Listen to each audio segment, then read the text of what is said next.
To a new world of gods and monsters.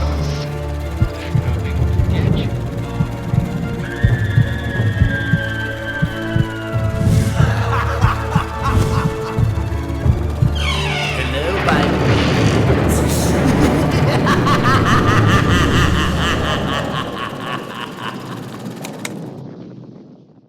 Hello, my minions. Welcome to Demented Features. I am your host, Danvers. And tonight we are showcasing another film that has recently come into the public domain. Tonight is the Hollywood Revue of 1929, also known as just the Hollywood Revue. Now, this was produced by MGM, Metro Goldwyn Mayer, and they brought in all of their talent that was under contract with MGM to be a part of this giant review. This is basically a 2-hour variety act. If you're familiar with, all the variety shows that, from yesteryear, especially like those 1960s and 70s variety shows, that's kind of what this is. Song and dance and little comedy, things and so forth. And if you're into that, great. That's fan-freaking-tastic. It's kind of like a sitcom without the laugh track. So it's a little, in my opinion, not that that means anything, but it's a little awkward. I'm not going to lie to you. It's kind of like, they deliver a line and they're kind of waiting for the laugh and it doesn't come because that's not how this is set up. But this was incredibly popular in 1929 because, of course, sound pictures were brand new and people were, flocking to theaters to see this. Outside of Broadway, these huge spectacle musicals just weren't available to the average person. But now you could go pay your dime at the local movie theater and watch this, giant spectacle musical comedy variety thing. And it was really popular. If I'm probably mistaken here, I think this was actually nominated for an Academy Award at the second Academy Awards. It might have won. I don't think it did. I think it lost to another variety comedy thing. But anyway, it was very popular. I don't know what it grossed at the box office. I guess it doesn't really matter. But it was hosted by Jack Benny and I'm going to butcher this gentleman's name, Conrad Nagel. I should not butcher Conrad Nagel's name. He was actually one of the founders of the Motion Picture and Sound Arts Federation thing back in the day, and was very influential in early motion pictures. But anyway, Jack Benny and Conrad Nagel did host this. They were the master of ceremonies, if you will.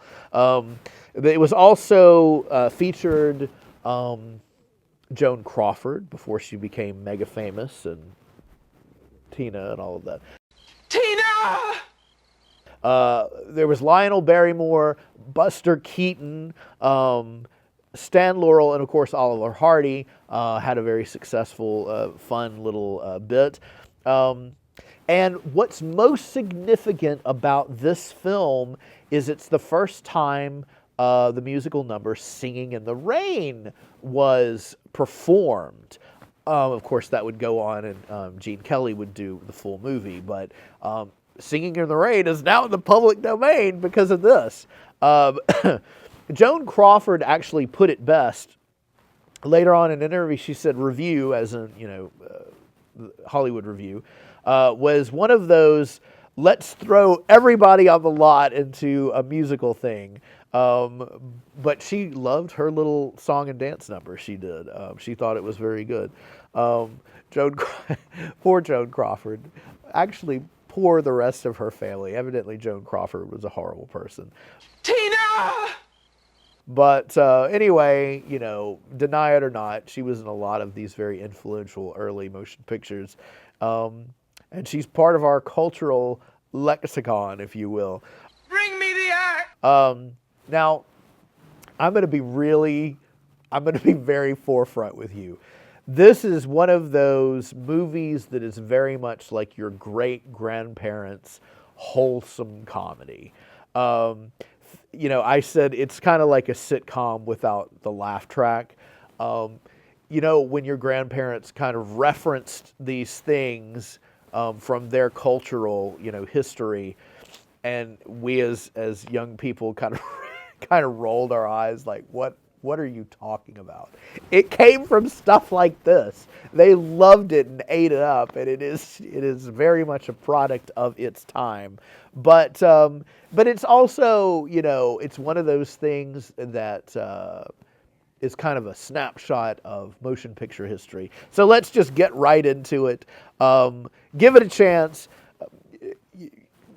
Give it a chance. From 1929, it is the Broadway revue of 1929. Let the madness begin.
Be seated. And now, friends, may I present our interlocutor. A gentleman who really needs no introduction. One of the shining lights of Screenland, whose name is on the tip of everyone's tongue. I refer to my friend and pal, friend...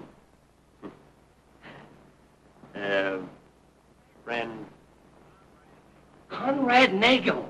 Conrad Nagel.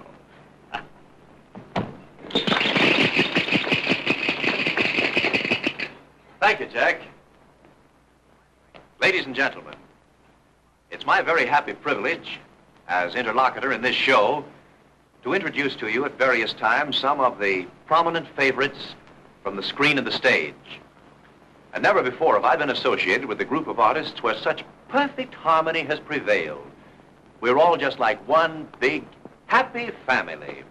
And I want to start things off by introducing one of Broadway's greatest favorites, a man whose voice has been heard in many musical comedies. Charlie King. Well, Charlie, old boy, I'm surprised at you. Why didn't you let me go ahead? I wanted to say something wonderful about you. Oh, I'm sorry, Conrad. I'm sorry I made that mistake. I thought that you were going to introduce somebody else. No, not at Let all. me apologize. Why, that's all right, Charlie. Boys and girls, who is the greatest interlocutor in the world? Conrad Nagel. And who's the greatest lover on the screen? None other than little Cliffy. Hello. Who are you? Oh, don't tell me you haven't heard of little Cliffy.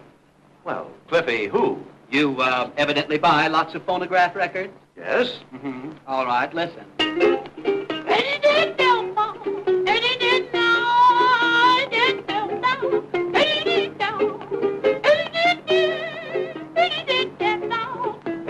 No. No? Great.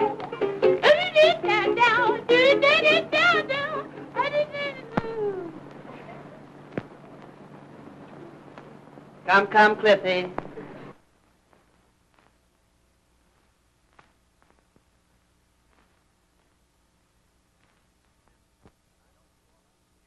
Well, this is nice. Here's one of my favorites, and I know you all like her, too, because she's the personification of youth and beauty and joy and happiness. Joan Crawford. Tina! Bring me the axe! That's awfully kind of you, Conrad. Thank you. I think Joan has a surprise for you.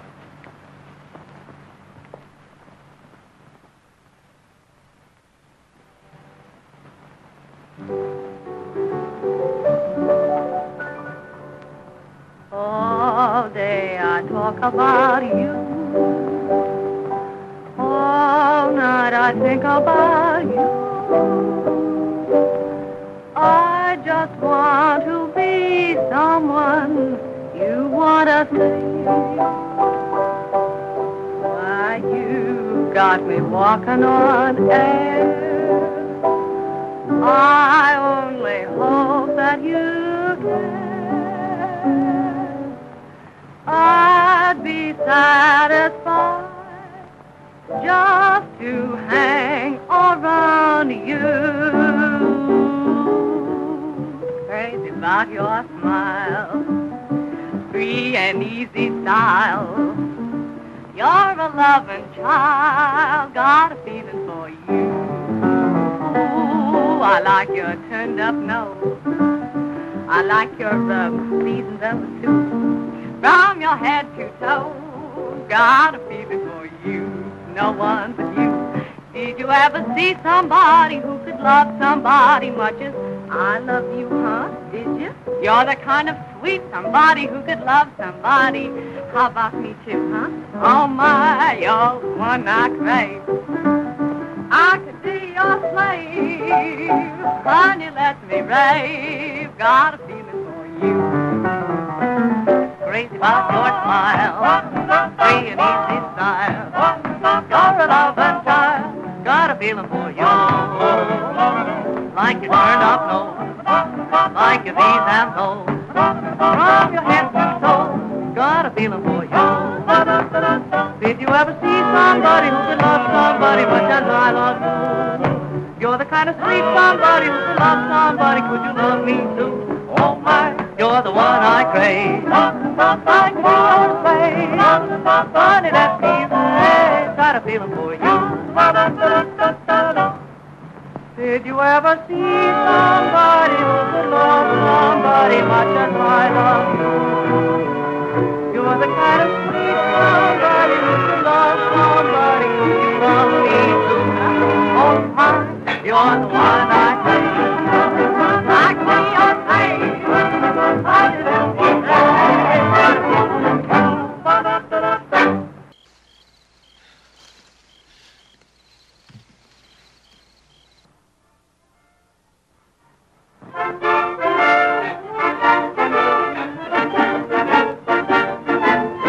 When your folks were courting and your dad was sporting, he took your mama to a show. Saw Primrose and West End, the rest of the best, those minstrels of long, long ago.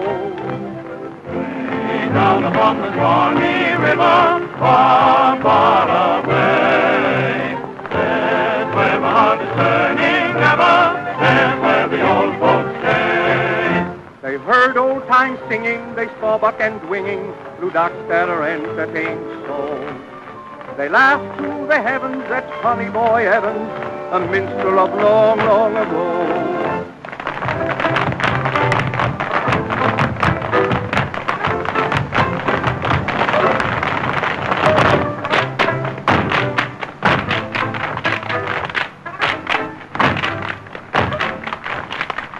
They quivered and shivered, the essence delivered, while somebody crooned old Black Joe.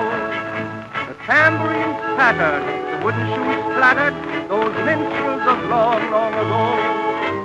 I'm coming, my head is bending low. I hear the distant voices calling all night long. Time has brought a change, it's made a difference or two to me and to you. And now all that remains of days that we left behind just lives in our minds. Today the tempo's new, they all want plenty of pep, and we've got to step. We've shown you a lot of old songs and dances.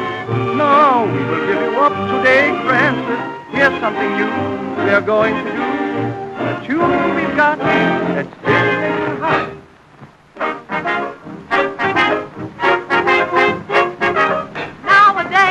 Nowadays, all the world's in a Disney craze. It's only mild insanity. Everyone, every place, goes through life at a reckless pace. Who knows just what the end will be? It started with Charleston, that jungle rhythm. Black bottom and played 'em, it got 'em and played 'em. In this age, you must be hot, low down continually, or you won't live, just take from me. You better take some low down rhythm, take it up to the sky. That hot and bothered low down rhythm, it's a step, just a step to paradise. To Christ that gate, heaven the gate, sing hallelujah, go down the blue. That cheese reader would yell his walk up to you. You gotta take a low down rhythm, take it up to the sky. You gotta take a low down rhythm, take it up to the sky. That hot and bothered low down rhythm, it's a step, just a step to paradise. To Christ that gate, heaven the gate, we have a just to dance to. Same Peter, that cheese reader, but y'all his walk up to you. You gotta take a slow down rhythm, take it up to the sky.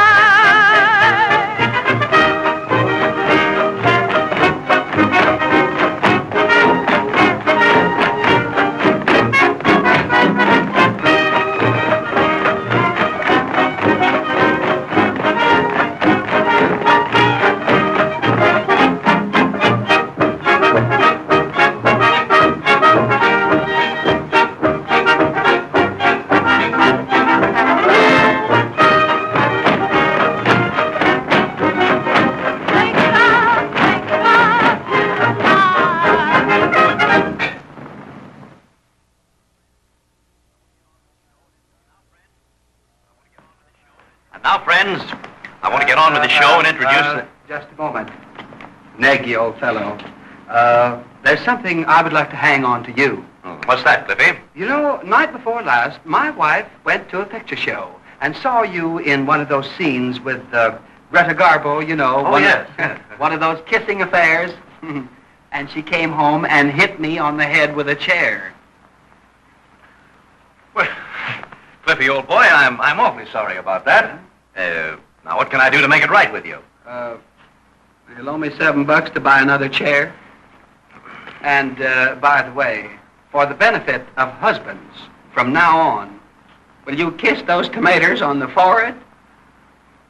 I'll do the best I can, Cliffy. Now, will you sit down and keep quiet? Yes, thank you, old boy. Now, ladies and gentlemen, it's my privilege to introduce to you one of your greatest favorites. A man without a peer, whose golden voice has enchanted millions. His records are sold by the thousands. His name is a household word wherever there is a radio. His exquisite melodies are known around the world and from pole to pole. His golden voice floats like a zephyr over fields of lovely flowers. It's my great privilege, my pleasure, and my honor to introduce my pal, my friend, Mr. Charlie King.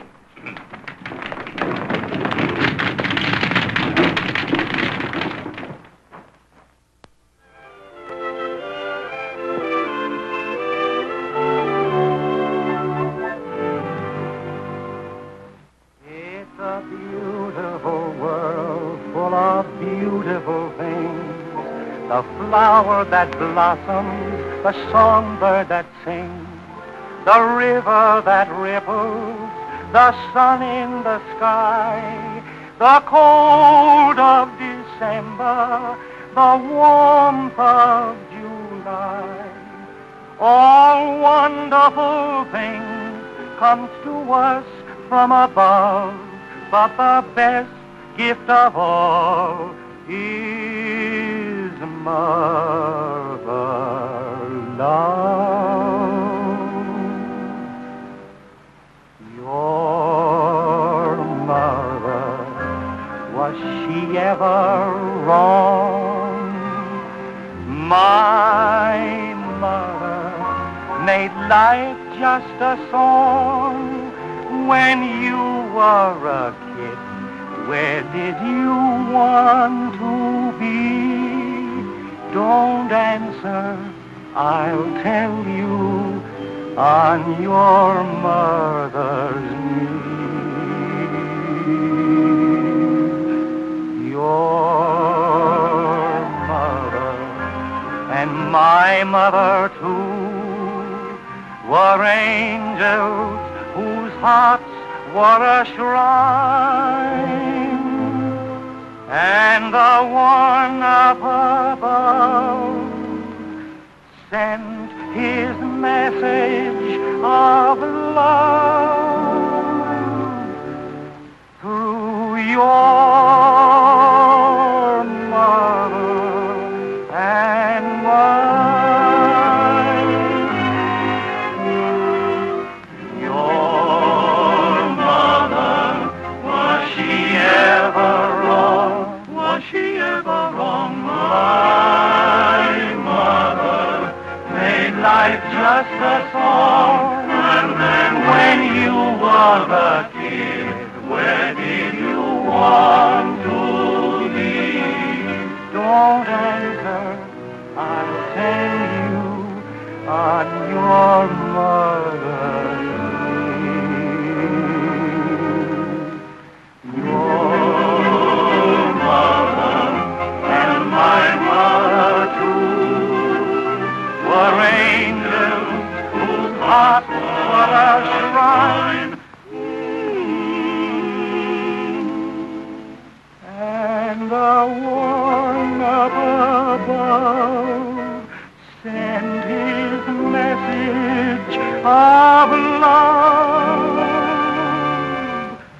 through your mother and my mother, through your mother.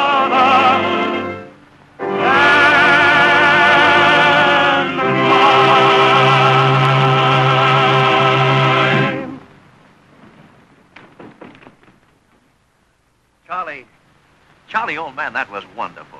Why, I know that you touched every person in that audience deeply, here, as you did me. You're a great artist, Charlie, and I admire you. Thank you, Conrad. And I admire you, too. Your work on the screen is absolutely marvelous. Well, And as a lover, oh, boy, you're the last word. But there's a new technique. Today, you've got to make love with words and music. You saved your money, haven't you?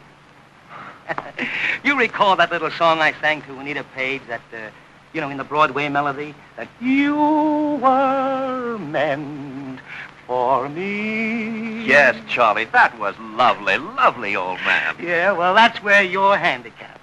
You fellas in pictures can't sing. Oh, I don't know. Say, I'll bet we could get away with it if we had to. Oh, don't make me laugh. Just because you're a lovebird, don't think that you're a canary. Oh, Charlie, I think you're a little hard on it. Conrad. Excuse me, will you? Hello, Anita. How are you? Fine, thank you. Listen, Conrad.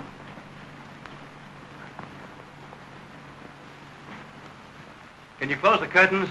Hey, boys, push out the piano, will you?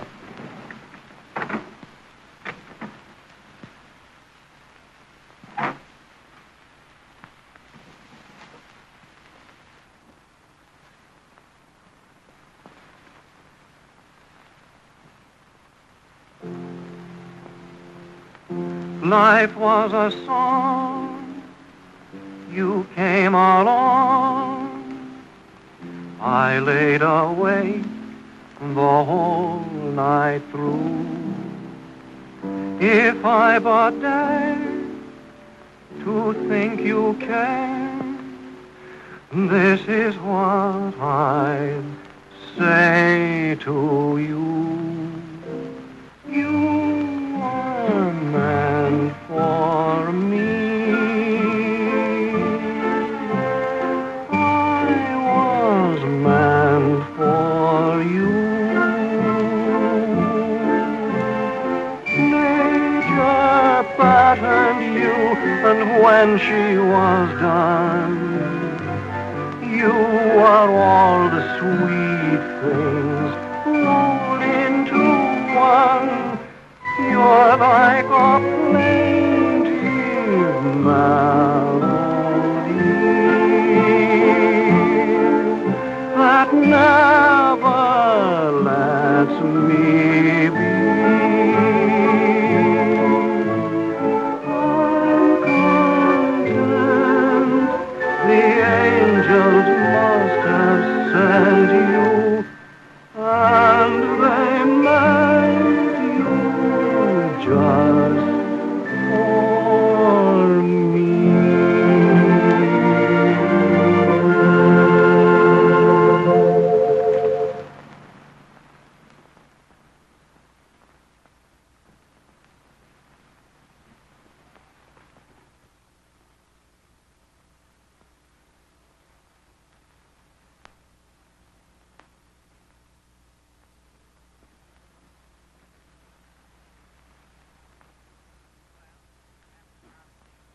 Well, this thing that happened to Charlie King will certainly be a lesson to me. I'll argue with no movie stars. Pardon me. Oh, miss, your face is familiar to me. Didn't I meet you in Omaha? I never forget a face. The next number, ladies and gentlemen, will be a song by Cliff Edwards. Hey, I don't want that. You don't want an introduction? Certainly I want an introduction, but not that kind. I want a nice introduction like Conrad Nagel gave Charlie King. Used all those big words and said all those nice things about him. Say, I got a voice that's like a breeze and it's full of zithers. You tell them how I thrill them. Go on, tell them. Oh. Well, all right, listen to this. Okay. Ladies and gentlemen, the next number is really the high spot of our review. A name to conjure with. A name that is a beacon light in the world of amusement. A name that is synonymous with crowded theaters and cheering throngs. A genius, an artist, an entertainer. Cliff Edwards. Who? Ukulele Ike.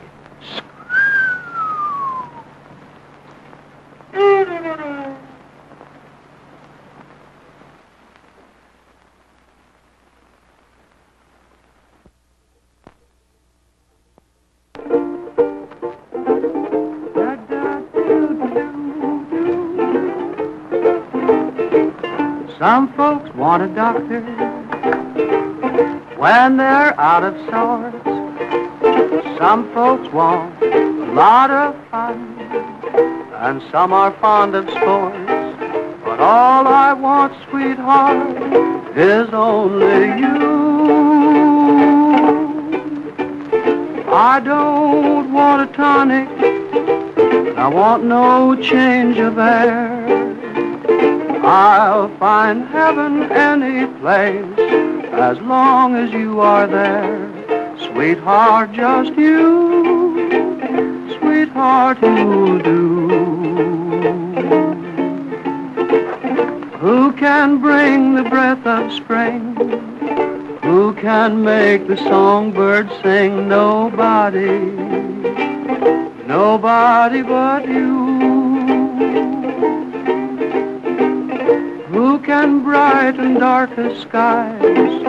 Who can dry my tear-dimmed eyes? Nobody, nobody but you.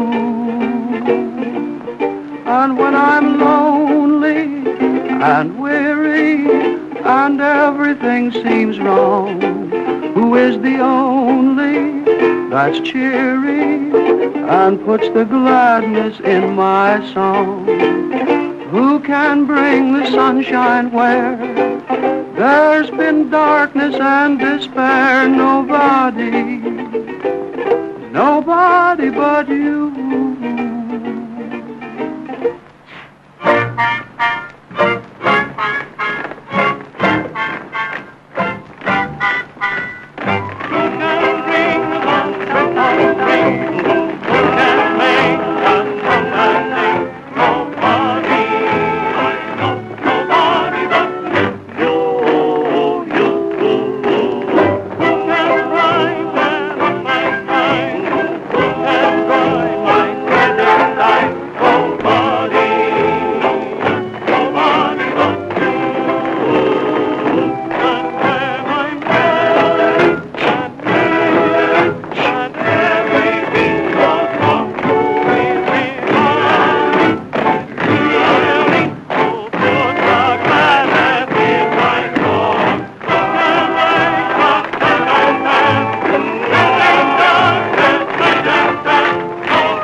Ladies and gentlemen, may I present Carl Dane and George K. Arthur, the marvelous Arthur and the great Dane.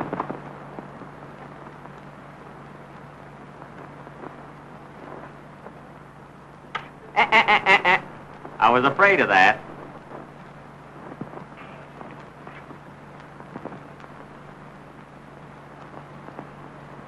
I should never have introduced them.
Folks, one thing I enjoy about being in this particular review is the friendship that exists between the stage and screen actors. As Mr. Nagel remarked, we're just one happy family. Hello, Mr. Benny. Well, how are you, Mr. Haynes? You know, that was a very nice thing you just said about the boys and girls in motion pictures. Well, I meant every word of it. So you're from New York? Yes. You know, Mr. Benny, I've always enjoyed seeing you on the stage. Really? In fact, the first time I saw you was in Chicago. And the second time I saw you was in, let me see, Detroit. And there's one other time that I saw you, and I think that was in, St. Paul. I remember distinctly. You forgot Minneapolis. I was there a week. Oh, thank you. How does he eat those things? You know, Mr. Benny, that's a very good-looking silk vest. No, it's not silk. That's twill. No, you're mistaken. That's silk. No, Mr. Haynes, that's twill. Now, Mr. Benny, you understand that silk tears that way. You see? Very simple. I could have been mistaken about it. And you understand that twill, you see, tears across. You know? Very simple. I guess it's silk. Pardon me, Mr. Haynes. Could I speak to you a moment, please? Oh, Miss Lee, Gwen.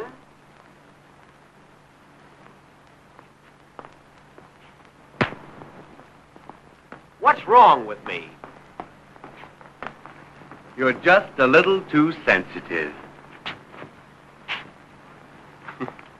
Just one happy family.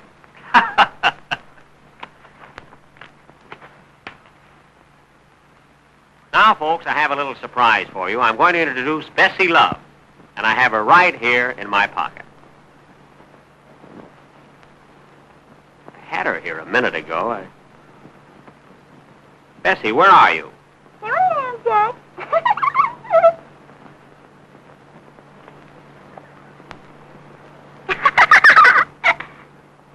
Now, what are you doing over there when I put you in this pocket?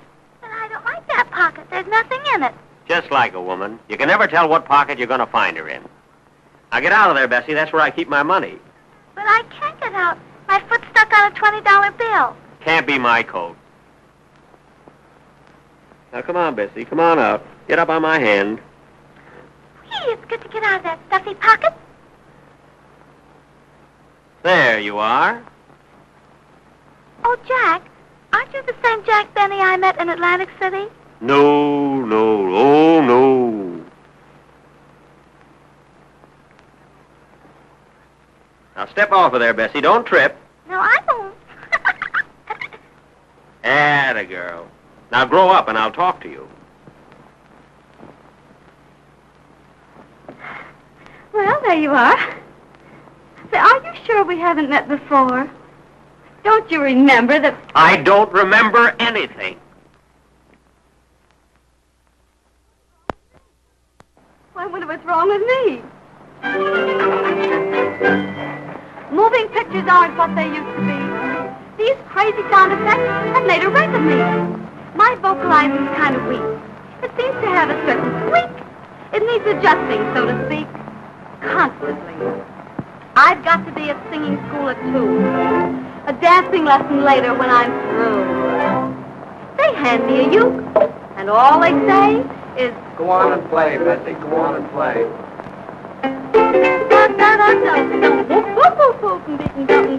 I never knew that I could do a thing like that. When I have a thrilling scene, they holler, scream, and do I scream. I never knew that I could do a thing like that. The singing I did when I was a kid was over the hills we go, oh, oh. Now I'm getting frail, running the scale, singing, bom, bom, bom, bom, bom, bom, bom, bom, bom, bom, bom. My part is full of wooden shoes. My cue is Dance. I can't refuse. I never knew that I could do a thing like that.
Has anybody seen William Haynes around? I'm taking no more chances in this review. Sounds fishy to me. There's something going on behind my back. Open those curtains.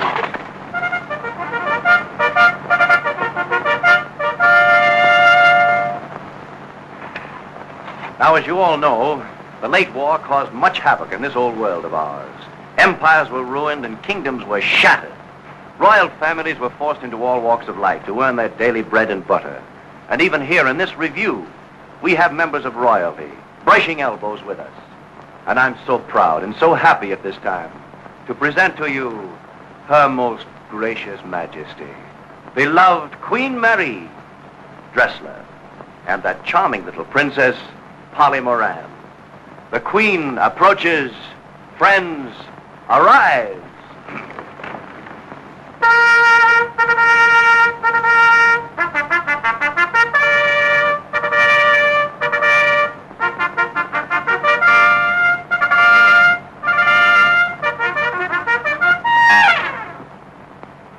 Eucalyptus, is this the raspberry season?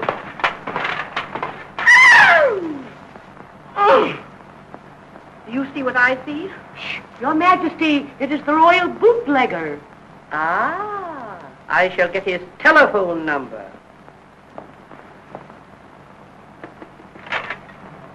The place is crowded. Open in the name of the Queen. Ah, Queenie. Say, weren't we out together in Schenectady one night? Eucalyptus, is that percolator kidding me? Fie, Your Majesty, fie. And again, 5-5. Something tells me there's going to be some changes in this court.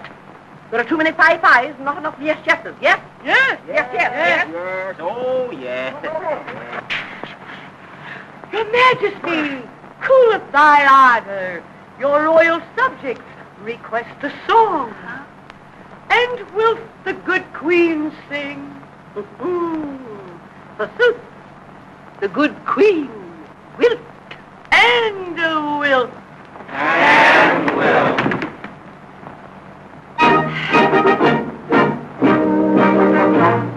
A proclamation to my subjects I'm about to read. So my advice is all of you keep order. If the dictates of this proclamation none of you will heed, then each of you will be just one head shorter. For I'm the Queen. I'm the Queen. My subjects must remember I'm supreme. I can even take a life or a husband from a wife. I can eat peas with my knife, for I'm the Queen.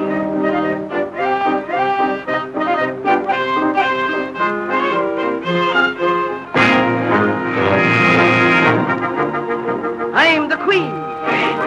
I'm the Queen. My temper is tempestuous or serene. I can make it dark or light. I can stop or start a fight. Refuse a bath on Saturday night. For I'm the Queen.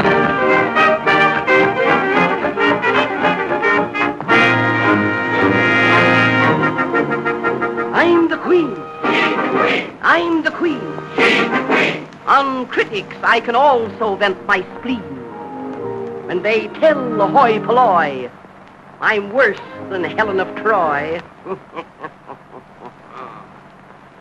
I can sing them Sonny Boy, for I'm the Queen.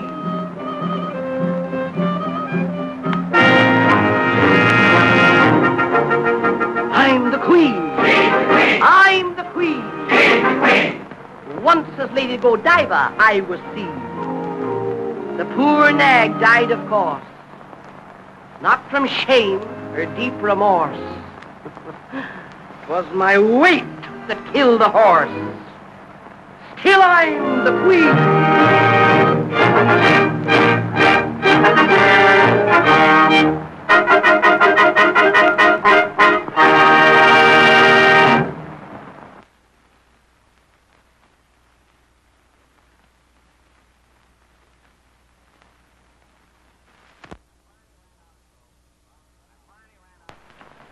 I finally ran out of clothes and borrowed this outfit from Conrad Nagel.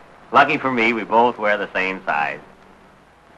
Now that we are all through with our low comedian, I am very, very happy to introduce that most exquisite and charming young lady whom you've seen and enjoyed.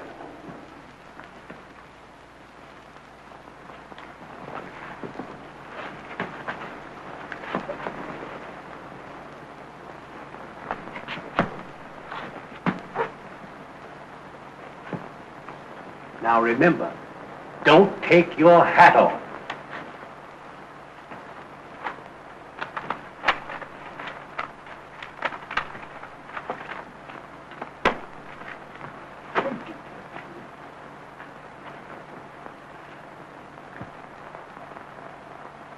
How do you do? How do you do?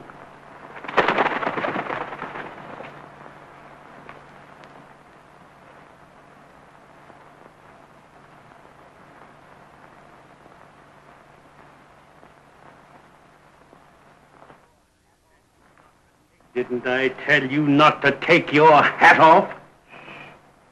Don't shush me.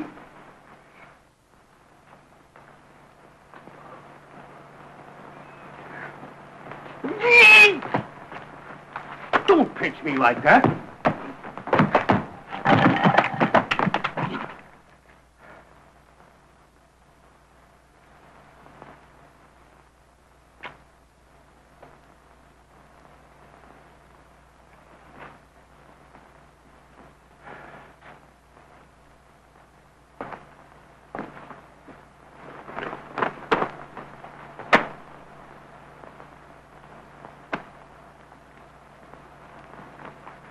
Pardon me.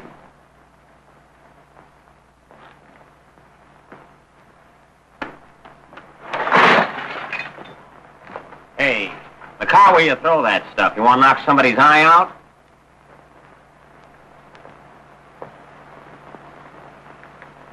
My mistake.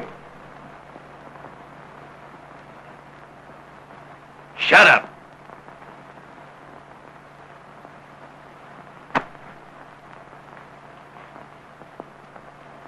Music.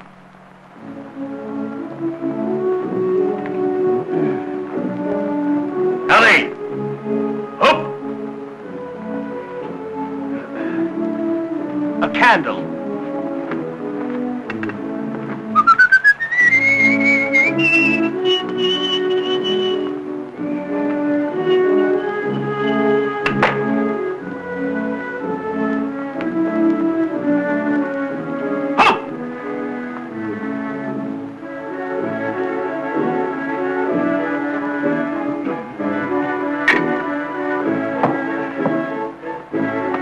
Our next trick will be that of turning a banana into an egg.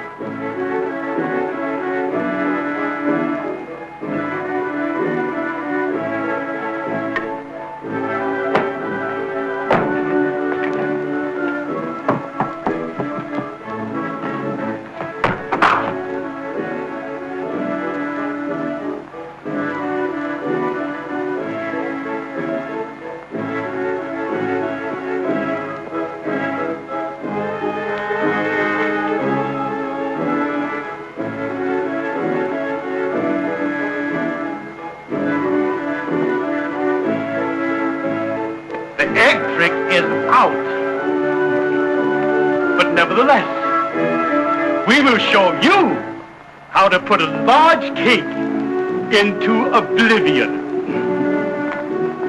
Get the cake. And I shall endeavor to show you that the hand is quicker than the eye. Watch.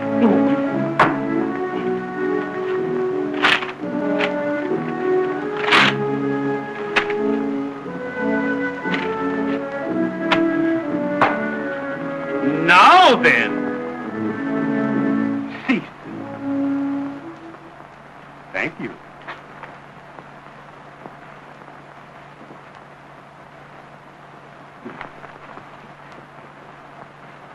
Fix the table.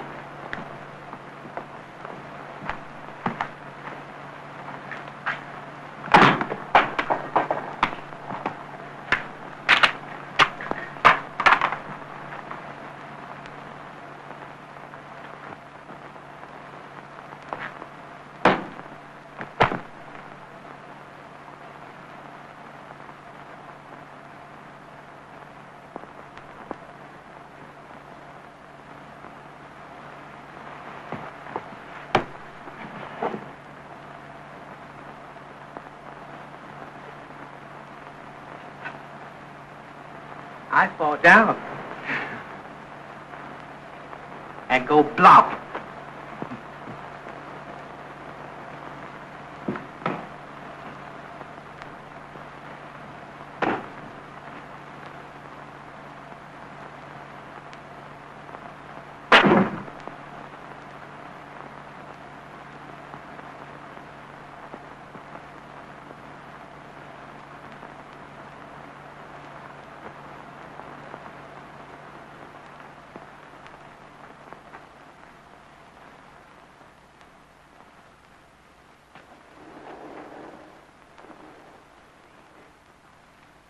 The next number, I still take great pleasure in introducing that charming, vivacious little comedienne, Miss Marion Davies. Clean little review.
love to little little man, touch the bell, and you make 'em all happy.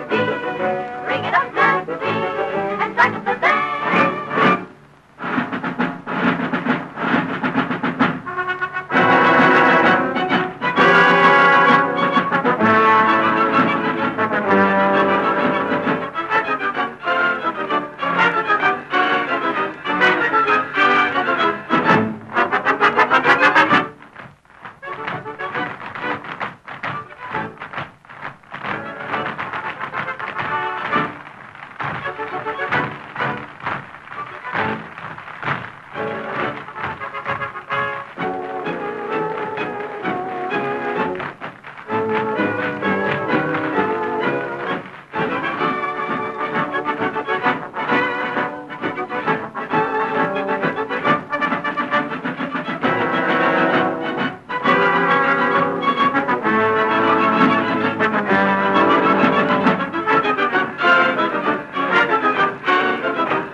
you the jewels of beauty rare, my lady fair, a token of my love for you to wear, my lady fair.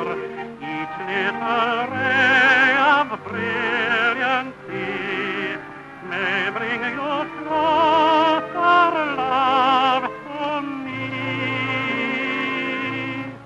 I say it with these jewels of beauty rare, my lady fair. They're only little jewels to make you fair, to make you care. Let them linger on your breast, on your arm, in your hair. I'm jealous of each face they may embrace, my lady fair. Love is the sweet beauty of a passion fame. Beauty comes once and never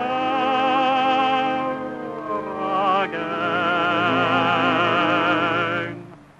I bring to you the jewels of beauty rare, my lady fair. Oh, let me be a fool while love is there, my lady fair. I'd give all the diamond stars in the world, one kiss to impart. I bring to you the jewels, for you're the jewel of my heart.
Our beautiful daughter has returned, untouched, unsullied by contact with that most foul region above. Come, my lovely pearl, let me once more feast my old eyes upon you.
You're watching the Broadway review of 1929 right here on Demented Features.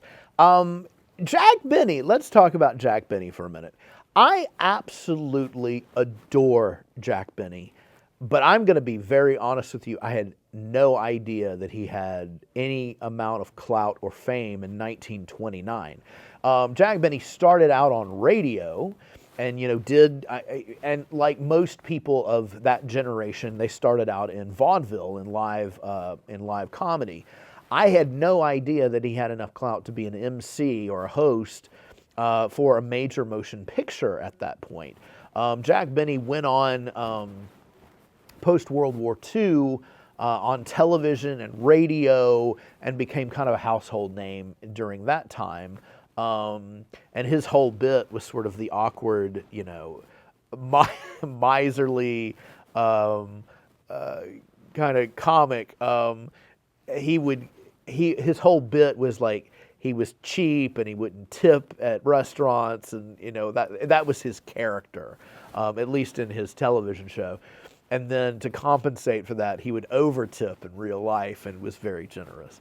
But again, I had no idea that he was that popular back in the 20s. But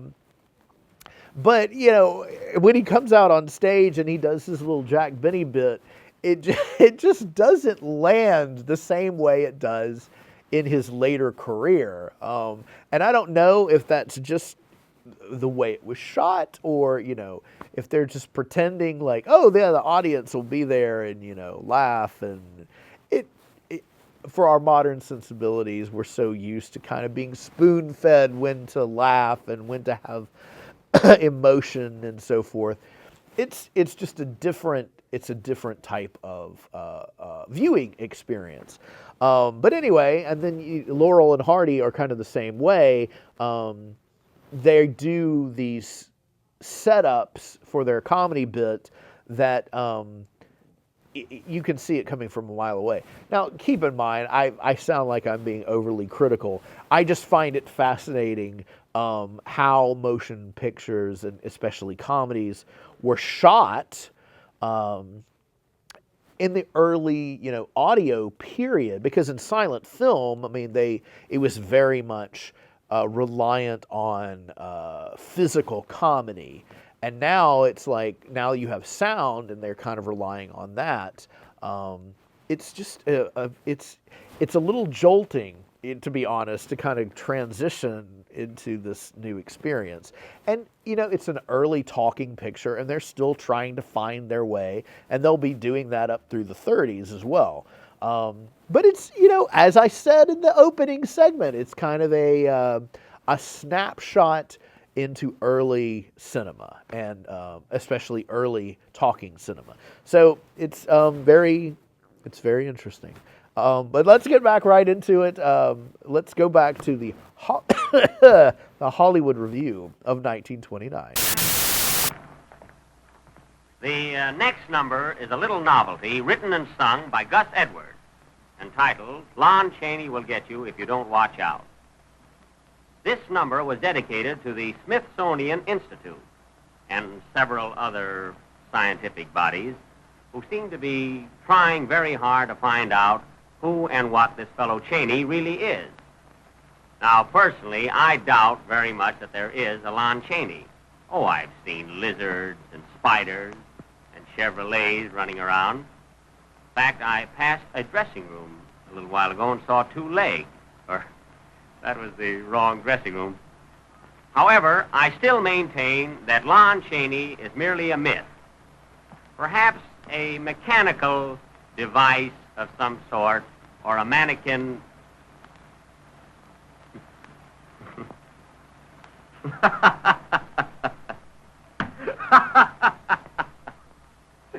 Well, I suppose you're Lon Chaney.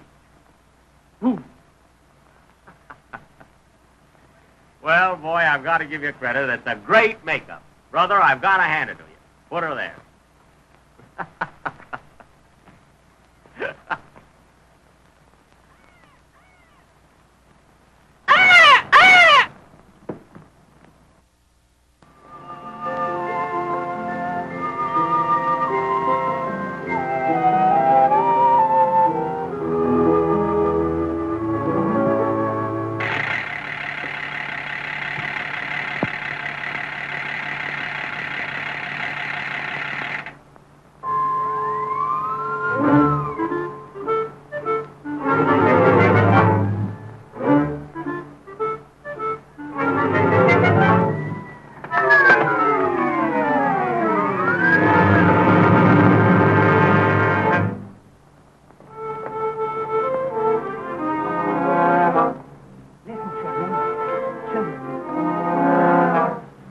Years ago when we were kids, our mothers used to say, the boogeyman will get you if you don't obey. He's hiding in the closet, so be careful what you do. Burrow in the pillows, pull the covers over you. Lunchain, he's gonna get you if you don't watch out. He's liable to pounce upon you with a shout. You'll find him in the teapot. You'll find him in the zoo. He may be only half a man, and then he may be two. A man was coming home one night when suddenly he saw a monkey with a lion's face that started into roar. He fainted. It was Cheney. Of that there is no doubt. Lon Chaney's gonna get you if you don't watch out. First he's an elephant, then he's an egg. Maybe he's a jellyfish that bites you on the leg. And when you do your homework, always stop to think. He may be in the blotter. He may be in the ink. Just now he's a goozlewog. Then he's a fish. He hides in mashed potatoes in the bottom of the dish. He's worse than any swizzle top. Swizzle top? Or any ungadoo. Ungadoo? He'd scare you if you saw him dressed up like a plate of soup. Just now he's in China. There he's in Peru. What's that noise? Come here to me. I think he's after you. Lon Chaney's gonna get you if you don't watch out. He's liable to pounce upon you with a shout. Perhaps he's a spider. Perhaps he's a cat. Perhaps he's in your pocket. Perhaps he's in your hat. Every night at 12 o'clock, as crazy as a loon, he flies away up in the sky and hides behind the moon. And if the sun should shine at night, you'd clearly see his snoot. Now. Yeah. Lon Chaney's gonna get you if you don't watch out.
Dungeon dark that's miles below the floor. He'll keep you there, and you won't see your mamas anymore.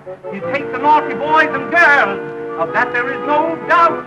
Lon Chaney's gonna get you if you don't watch out.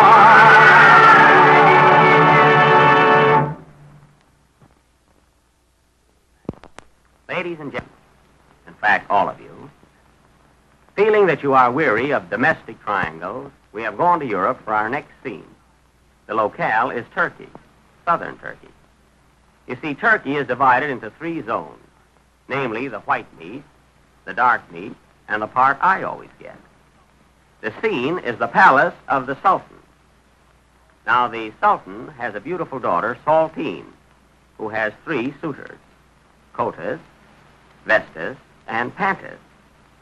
Pantis is one of twins, which accounts for the modern craze of the 2-pant suit. These boys are inseparable. In fact, you never see Cotus and Vestas without Pantis. Now, these 3 men, 2 I'm sure of, sought the daughter's hand, which placed her in quite a dilemma. I might even say quandary. In fact, I will say it. I'm master of ceremonies here. I can say anything. The Sultan learns of this condition, and arranges a dance tournament in the form of the adagio. And to the one who dances most gracefully would go the hand of his daughter. Now, I believe that most of you are unfamiliar with the adagio. I know I am, and so are the dancers. And if adagio means what I think it does, imagine my embarrassment. Incidentally, this is the 1929 adagio with the standard gear shift. On with the dance.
You notice the young lady keeps running from one to the other. She is undecided what to do. Now get this, folks. I'm going to let you in on a little secret.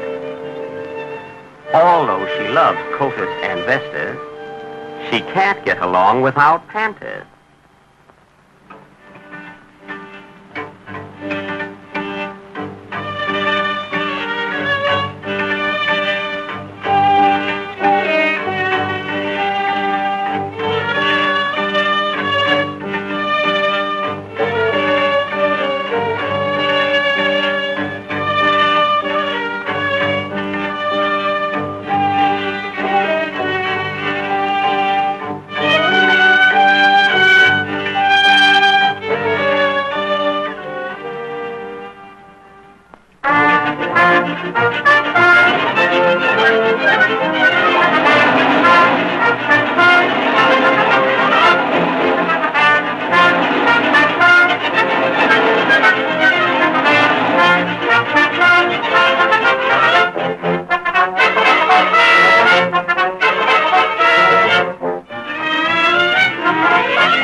The next bit of terpsichore, ladies and gentlemen, is truly sensational. The 3 men will swing the lady around with her head almost touching the floor. Should they fail to gauge the distance correctly, there will be a song by Charles King.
dance being over, I'd like to explain that the little lady is not in love with either one of the three garment makers.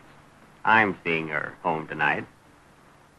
And now, ladies and gentlemen, I am privileged to offer for your approval the balcony scene from Romeo and Juliet.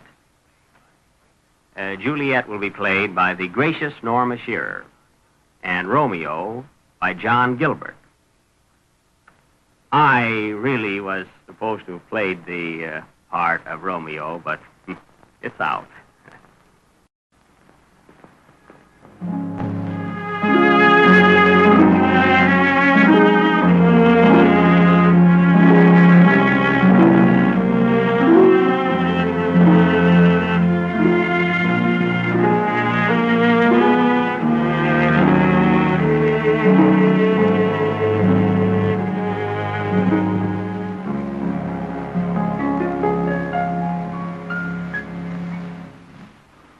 Gentle Romeo, if thou dost love, pronounce it faithfully. For if thou think'st I am too quickly won, I'll frown and be perverse, and say thee nay. Lady, by yonder blessed moon, I swear, which tips with silver all these fruit tree tops. Swear not by the moon, the inconstant moon, that monthly changes in her circled o'er, lest that thy love be likewise very moon. What shall I swear by? Do not swear at all, or if thou wilt, swear by thy gracious self, which is the god of my idolatry, and I'll believe thee. Oh, blessed night. I am afraid, being in night, all this is but a dream, too flattering sweet to be substantial. Juliet! Juliet! By and by I come. Oh, 'tis almost morning. I was heavily gone, and yet no further than a wanton bird, who lets it hop a little from her hand, and then with a silk thread plucks it back again, so loving jealous of his liberty. I would I was thy bird. So sweet would I, yet I should kill thee with much cherishing. Good night, good night. Parting is such sweet sorrow that I shall say good night till it be morrow.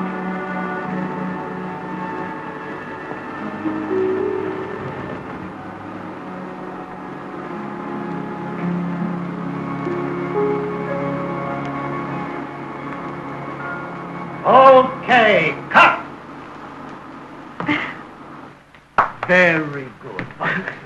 Print the last one. How was it, Lionel? Very good, Jack. Remarkable. Really, I was surprised. I don't mean I was surprised. That sounds silly, but you know. I mean, it was really very good. Oh, you're just saying that to be sweet. I'm not. You were perfectly charming. No You kidding. were. Mr. Barrymore. Telegram, sir. I've heard that about it. I know. Well, Auntie, it was swell to work with you. I don't like that auntie stuff. Well, I call Irving. It's kind of nice to be working with you. What's the matter, Lionel? Bad news? Bad news. Close as you will your ears, misfortune knocks so loud that you must hear it in the end. What's he saying? I don't know. I never know whether he's quoting or directing. Here's a wire from the New York office. They don't like the title, Romeo and Juliet, so they've changed it. And how they've changed it. Change Romeo and Juliet? Huh? But they can't do that. They can't, but they have. What are they going to call it? The Necker. Gracious heavens! With all that beautiful dialogue? Yes, but that isn't the half of it. Listen to this. Change the dialogue. The public doesn't want those old-fashioned lines. Make it modern. Pep it up. Keep the original story. Don't change a thing but the main title and the dialogue. Just as I've learned it all by heart. Well, what are we going to do? Hey, there you have me, Sir George. Well, if they want to make it modern, we'll make it modern. As the king commands, the slaves obey. Righto.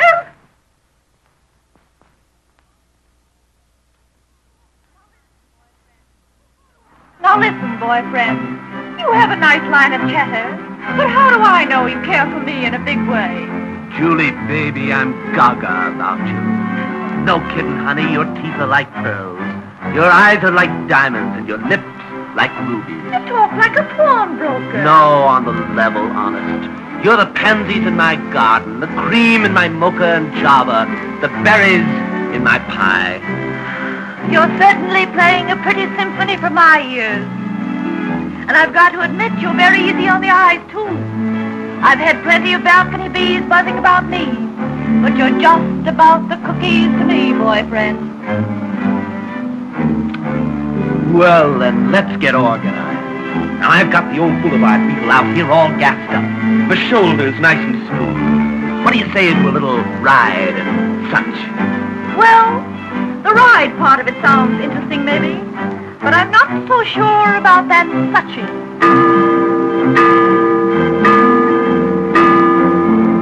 2 o'clock. You better ramble. Father will be coming home any minute now. And you know the old man's a bad hombre when he's loaded with scotch. He's liable to shoot you in the garden. Okay. So long. Don't they or get they? I'm a snay about ooh yay.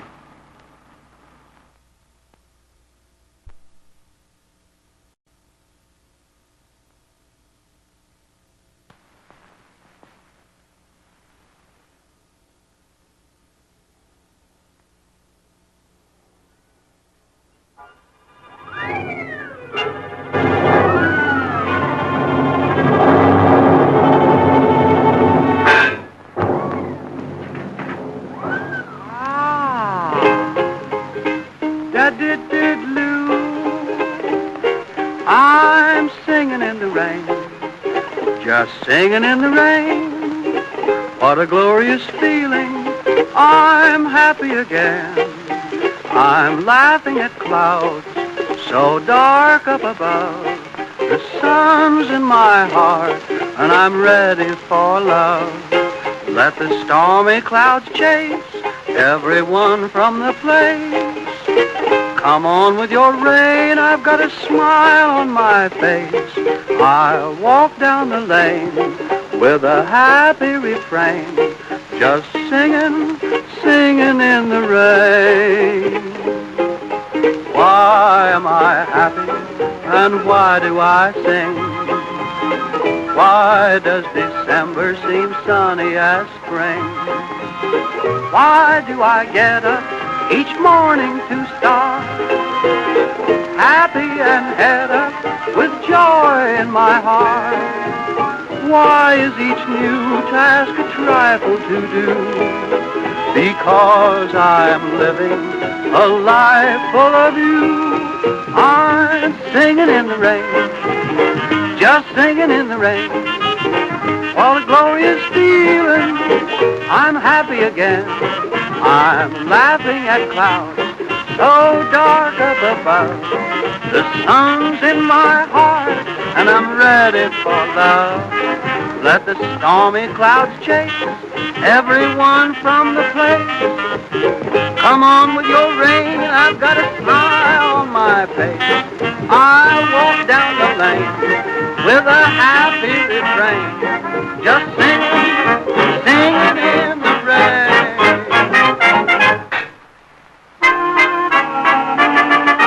Singing in the rain on a glorious train, just coming on the rain on a glorious lane. What a grand glorious feeling, I'm happy, happy, happy again. I long that for the clouds so dark above. The sun is in my heart to stay, and away the whole love. Let the stormy clouds chase everyone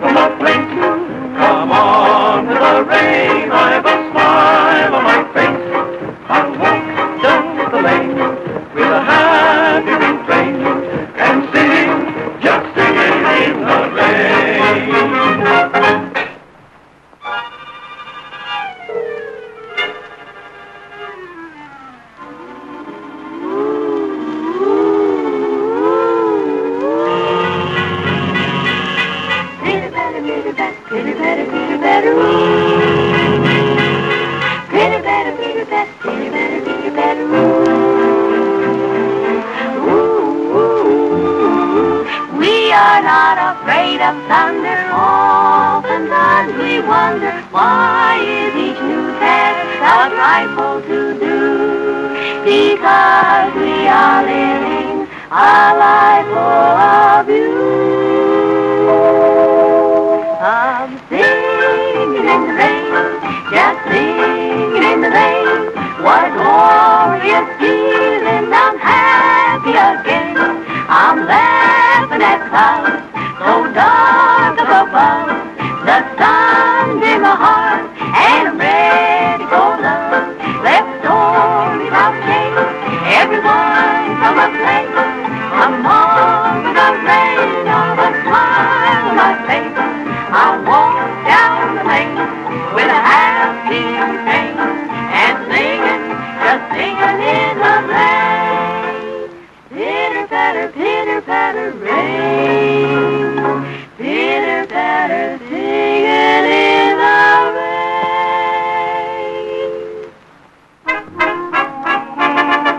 Singing in the rain, just singing in the rain. What a glorious feeling, I'm happy again. So dark up above, the sun's in my heart and I'm ready for love. The storm comes chase everyone from my place. Come on with the rain, I've a smile on my face. The rain to the happy train and singing, just singing in the rain.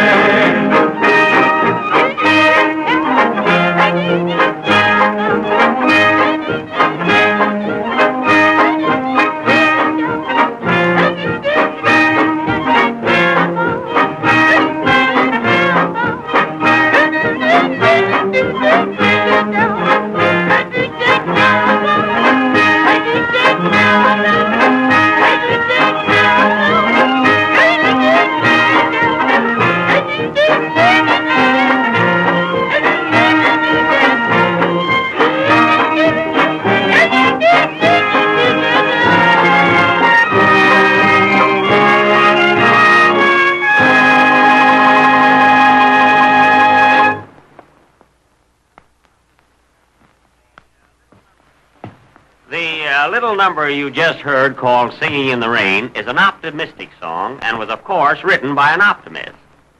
In fact, all of the lyrics, like There's a Rainbow Round My Shoulder and Let a Smile Be Your Umbrella and so forth, were all written by the same man who finally became so discouraged that he killed himself. Oh, by the way, next will be Gus Edwards, Charlie King, and Ukulele Ike.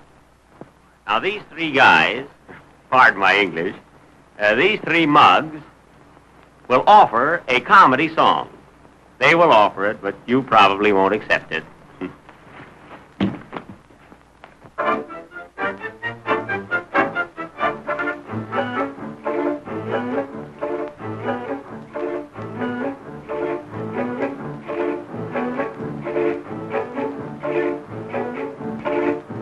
We are three men who are famous. That's Charlie. That's Ike. I'm Gus. History's pages will name us. I'm Charlie. I'm Gus. It's hard to believe we're so clever, it's true. We men shouldn't live doing things we can do. They say talk is cheap, but we'll prove it to you. I'm Charlie. Hi, Gus. Oh, what a pal was Charlie. Hi, Gus. You surely have all heard of us. We're known as the terrible beam of you, and you'll say we're terrible. Awful, rough Charlie. Hi, Gus. The girls over us make a fuss. Other folks may be clever, but we'll have you know we don't need any help. We give the whole show. We don't know how we do it, but still it is so. Hot, Shepard, Mark. Hot, Shepard, and Mark.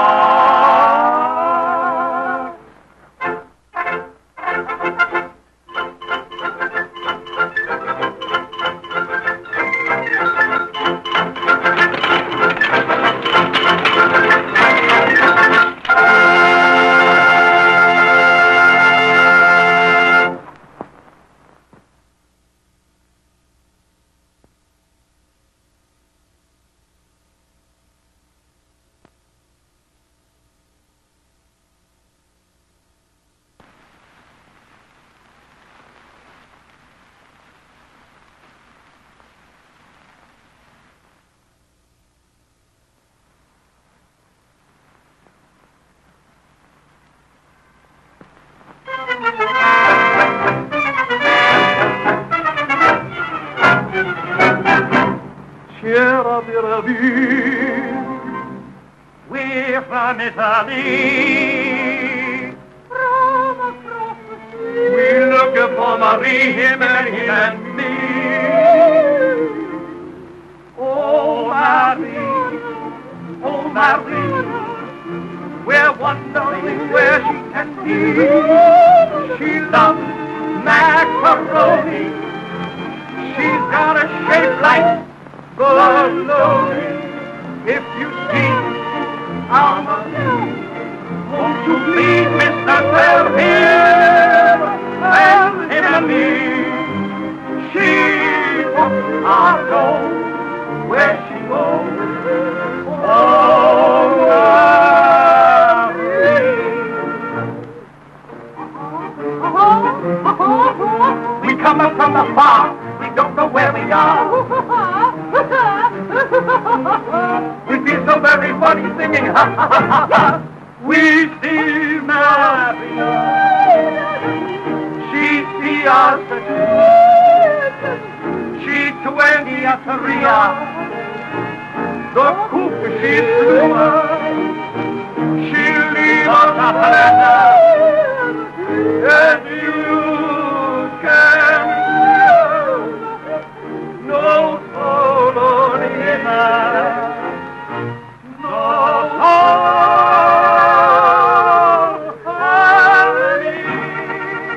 She left, and it needs a nickel, a nickel for you, a nickel for me, a nickel for you.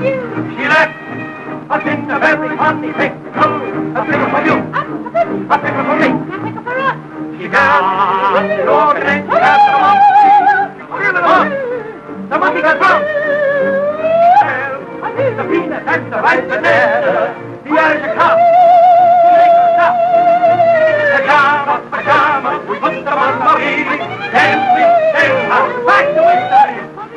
The monkey too, and now the monkey climbed the car. Oh, it's the monkey. What do you think of that? I'm John. And I'm You'll soon see the last part of us. In a moment or two we will vanish from view. We will fade into nothing right here before you. I become collected when you're built up. Good night. Bonsoir. Mañana.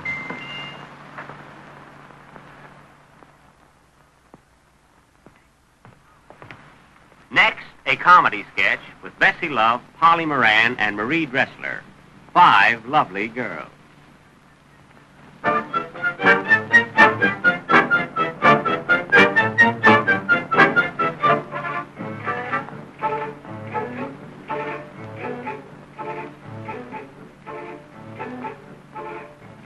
are we? 3 guesses. I'm Mary. I'm Polly. I'm Beth. We're known as the 3 Watercresses. I'm Mary. I'm Polly. I'm Beth. Velasco says we are the best that he's met. The man saw us twice and he's still laughing yet. We do all our stuff without even a net. I'm Mary. I'm Polly. I'm Beth. Oh, oh, oh, me, me, me, me, me, me. Oh, oh, oh, oh, me, no, you.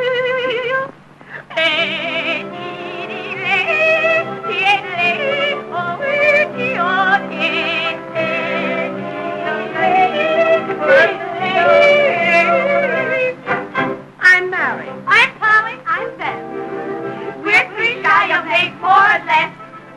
We'll never deceive you with powder or paint that others make us to look like what they ain't. I'm Mary. I'm Polly. I'm Beth.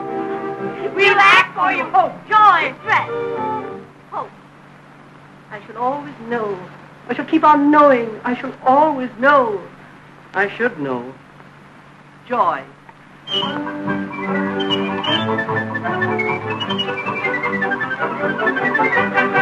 Distress. Why should the sun shine for others, and I must weep, band of woe, band of woe, band of whooping, whooping, whooping. The last time we played in there talking, you bet, the critics all raved. worried about my Juliet? Yes, the balcony broke. Or Marie'd be there, yes. Chicago. Milwaukee. St. Paul. Chicago. Milwaukee. St. Paul.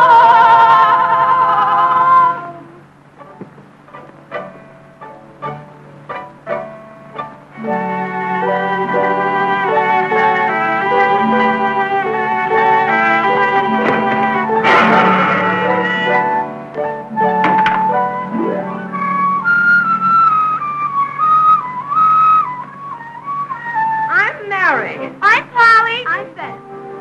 We're good. Some say no, some say yes. It's easy for us to do most anything. And our great imitations will make the house ring. We'll do the Bronx Sisters. Gee, God's how we sing. I got it. You need it. You'll get it.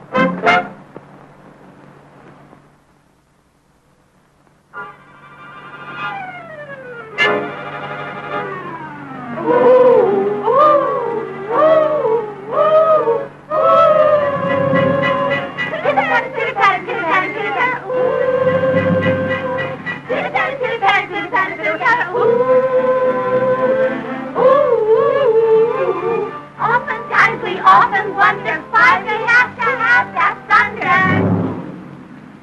Why is each night a bright blue?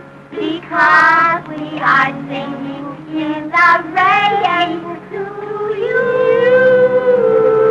Hey, hey, I, hey, hey, I will love you, Sonny boy, Sonny boy, Sonny boy. While the sun is high, baby, don't you tell me, Sammy, I will love you, Sonny boy. I'm Larry. I'm Polly. I'm Beth. Our work is an art we confess. Our public we love, and our work we adore. We'd be very happy to give an encore. That's all there is, and there ain't not no more. Over the river, if the gutter, shush way.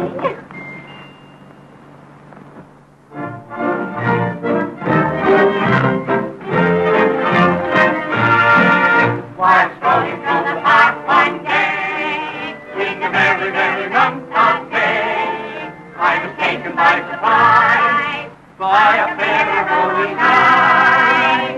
While strolling through the park one day, I could hear the milk calling. Don't you hear the bluebells calling?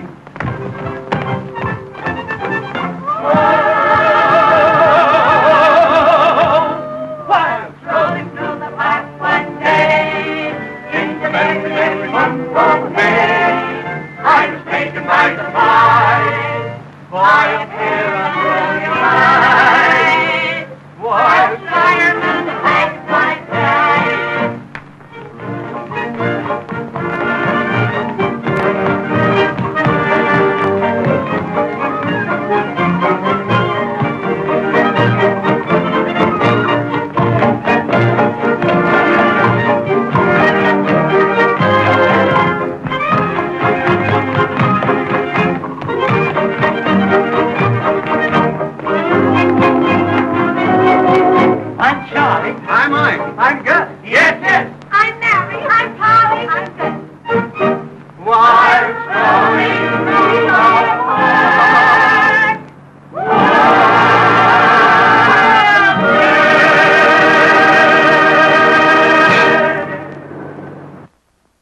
cry, shames the blue in the sky.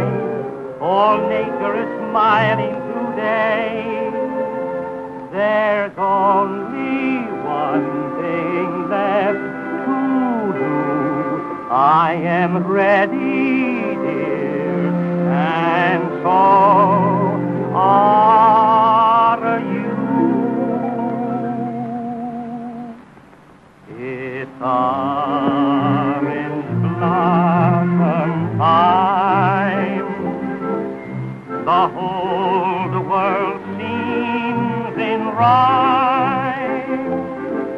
Each girl and boy is just dreaming of a message of love from someone. There's romance in the air, and lovers everywhere. So little sweetheart mine, let's fall in line. It's orange blossom time.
hope you've enjoyed the Hollywood Review of 1929. As I said, this is sort of your typical grandparents' fare. But it is significant in that whole segment with Singing in the Rain. That is the first time it was on film. And, of course, it would go on to do its whole, motion picture with Gene Kelly and all of that. This was Buster Keaton's first talking picture, and he didn't say a word. Buster Keaton was just an amazing performer, and I think he got the joke of what he was doing in this whole thing, and I think in his mind he realized that this was a little bit of it was in the time period, it was that corporate thing, like we're going to give this big spectacle to the audience, the same way these big theater companies, these big motion picture companies do today with Marvel and all of that stuff. They're giving these big spectacle things for audiences. You have to keep in mind, this is right at the beginning of the Great Depression in 29, so the crash happened and people were out of work and things were very, very grim in real life. So to have something where you could go and have this escapist musical comedy type of thing and see your favorite performers do their little bits, it was a big deal at the time. So I think it's interesting that we make these judgments on big film companies that they hand us kind of these dog and pony shows, we'll call it that. But they've been doing it forever. They've been doing it since the very early days of silent film, the beginnings of talking pictures, and they go right up through today. So things are a product of their time. People always want to see bigger and better and more spectacle and pushing the boundaries of technology. And it started with stuff like this. You had the variety shows, you had the most popular performers of their day all in one place, and you could go and watch this in a movie theater. And if you're in a small town and you don't have access to Broadway or even traveling shows, this was a huge deal. We take for granted that we can get on the internet and see anything at any time, pretty much. That was not always the case. And to have a big variety show like this was escapism for a lot of people. So, especially in rural areas where they just didn't have access. I mean, this is pre-television, for that matter. So, I love being able to present these little pieces of history to you. I find it fascinating, and I hope you guys do too. But there is more to come. There is so much coming into the public domain that we're able to now show you and comment on, and we can talk about it together. And it's going to be like that for hopefully years to come. But until next time, I am your host, Danvers, and I wish you good night, whatever you are.